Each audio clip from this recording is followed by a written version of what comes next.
था वो रजिस्ट्रेशन, आपको सर्टिफिकेट लेना है तो पैसे लेंगे, अदरवाइज आप ज्वाइन कर लो.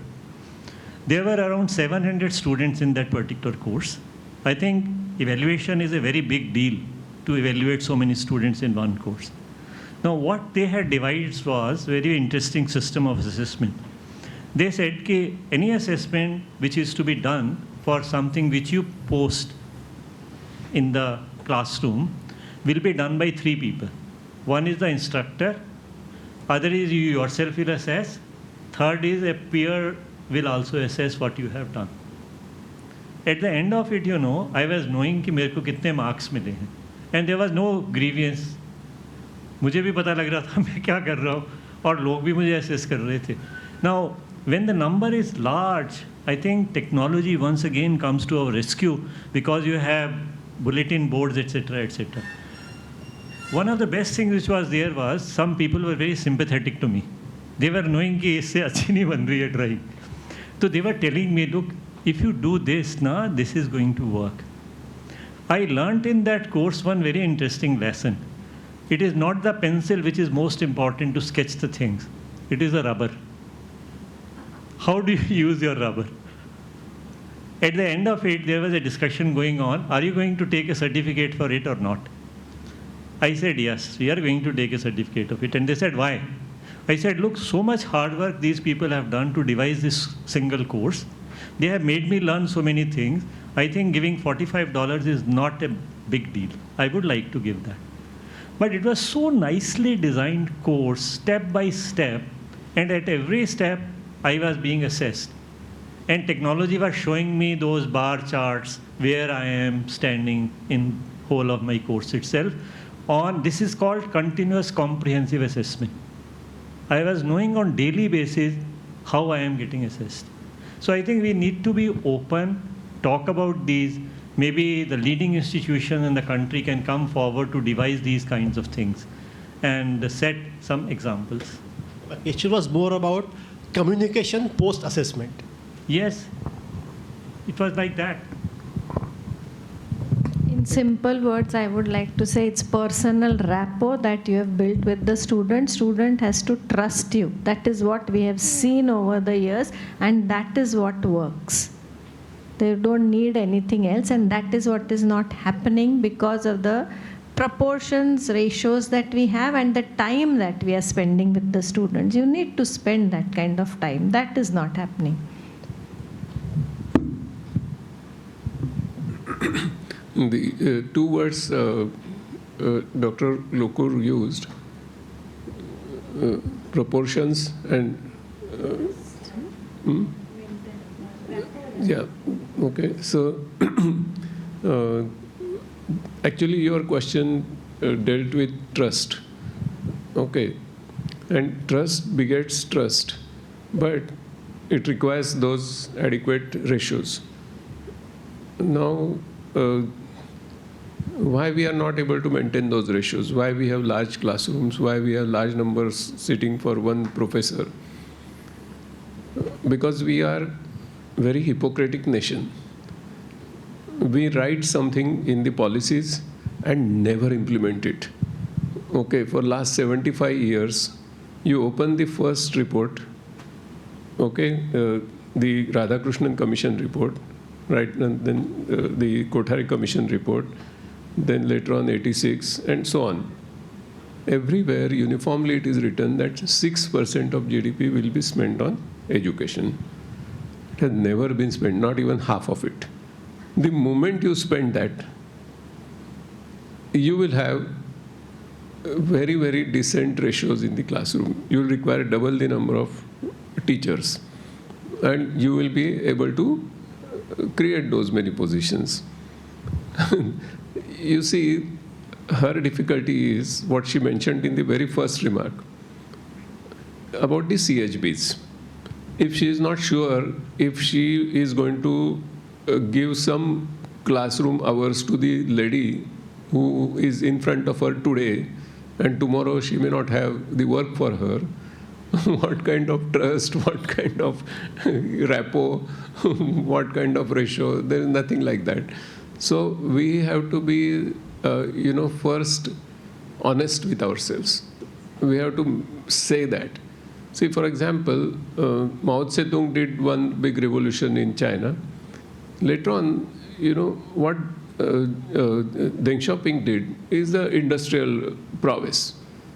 After that, one stage in China's history we don't consider in education, many of us don't know it, Jiang Min came in power. And variety of visions Jiang Min brought, and he retired at exactly the same day. He never declared himself as lifetime, secretary of the Communist Party, like the one who has done now. What Jiang Min did is he decided that we will create a world-class research university of China. On one single day, this gentleman ascribed 20,000 crores on one day and created the world-class research university called University of Peking. It is not Beijing, University of Peking. You see, today, because of that vision, the entire China's higher education system has gone so beyond that for last 2 years, 45% positions, admissions in US universities are vacant because no Chinese student is now going to US.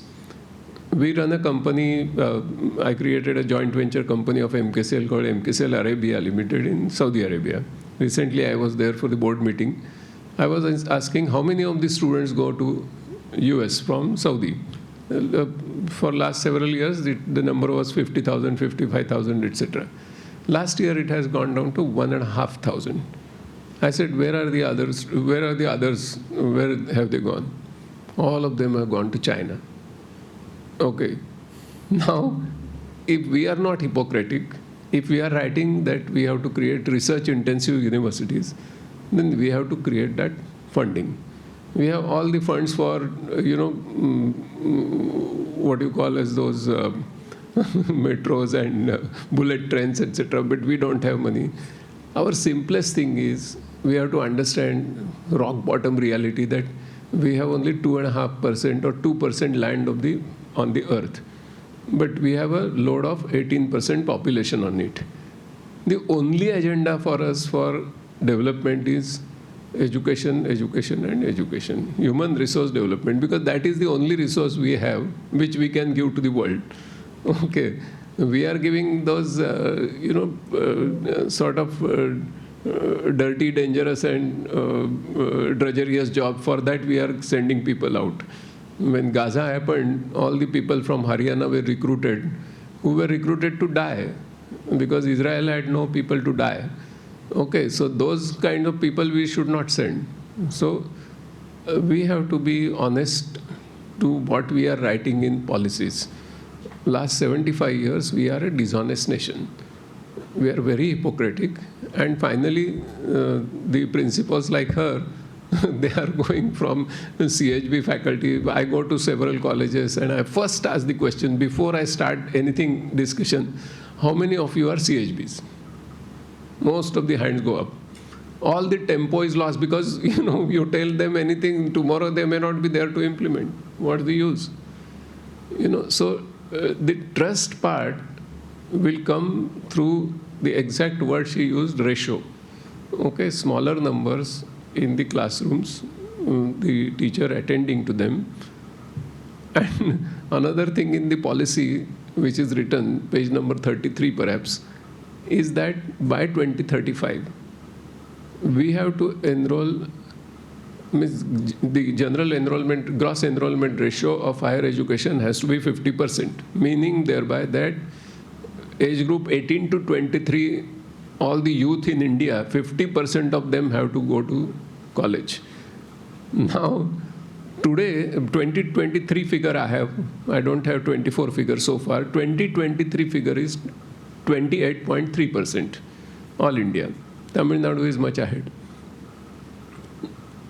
Now, he was telling us, our gentleman from Amarner, Pratap College, that the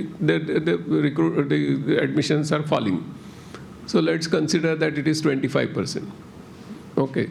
That means in next 10 years, we have to double our enrollment. Are we going to double the teachers' positions? Okay. Or are we going to strengthen, means whether we are going to creatively construct the hybrid future of our higher education? What is our policy? Okay, then the issues of trust will come. Okay, so the communication among the teachers and the students, because what is the classical vision of university, really speaking? Classical vision of university is, university stands for discovery, memory, and mentorship. Discovery of knowledge and discovery of self. Memory means generational memories of scholars, so you get optimal paths to learn any particular subject. And mentoring is what you are talking about. Now, all three things are shaken, so we need honest actions for strengthening our education at all levels, 5+, 3+, 3+, 4+, etc., etc. Thank you. Can I request Sandhya to add to this? Yes, let Sandhya answer and then you can finish it. Okay, sure. I just want to ask this, madam, regarding this contract business.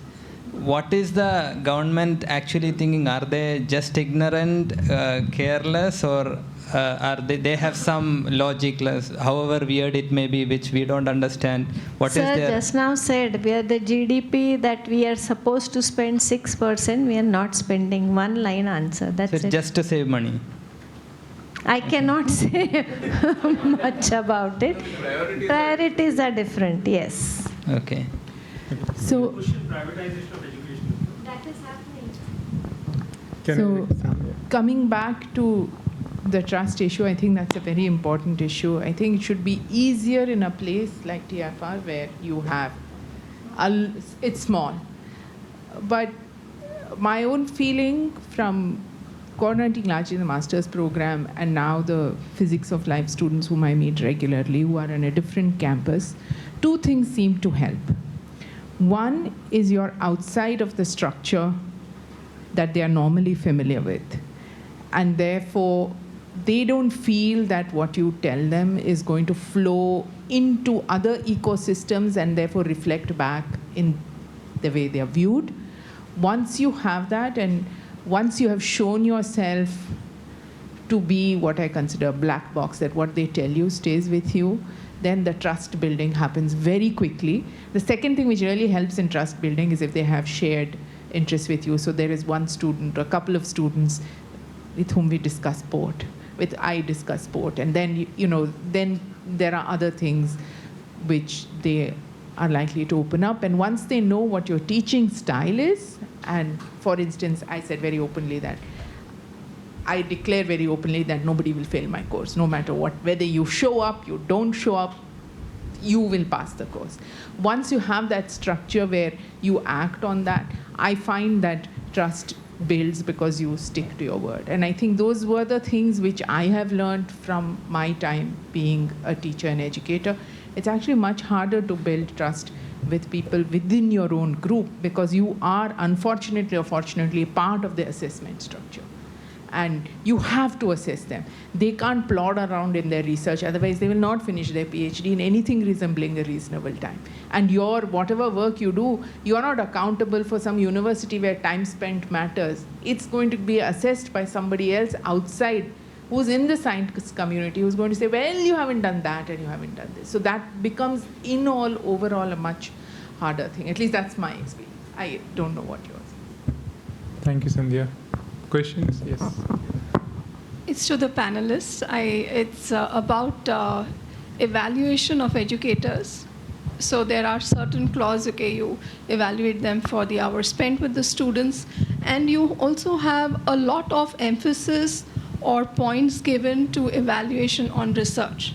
Now, if the system does not give them the infrastructure, right, and you are forcing them to do research and publish. So basically what you're looking for is publication, right?